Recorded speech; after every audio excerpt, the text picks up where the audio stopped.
একজন সাহাবী গোসল করছেন, তার গায়ের চামড়াটা খুব সুন্দর ছিল, একদম স্কিনটা অনেক সুন্দর, থাকে না এমন কিছু মানুষ? আচ্ছা, এখন আরেকজন সাহাবী এই গোসল দেখছেন দূর থেকে, দেখে বলছেন যে কি চমৎকার তার শরীরের রংটা, যেন কুমারী নারীর মতো, অনেকটা এমন একটা কথা তিনি বলেছিলেন। সাথে সাথে এই সাহাবী অজ্ঞান হয়ে পড়ে গেছে। কোন সাহাবী? যিনি গোসল করছিলেন না। তো নবী সাল্লাল্লাহু আলাইহি ওয়াসাল্লামের কাছে নিয়ে যাওয়া হলো তাকে।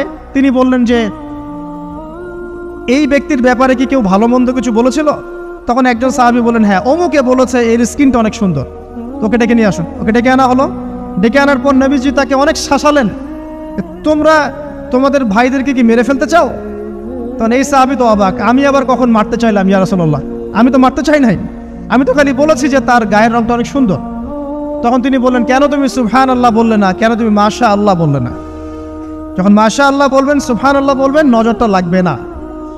আর যখন আপনি মাশাআল্লাহ বলবেন না, সুবহানাল্লাহ বলবেন না, দেখবেন নজর লেগে গেছে।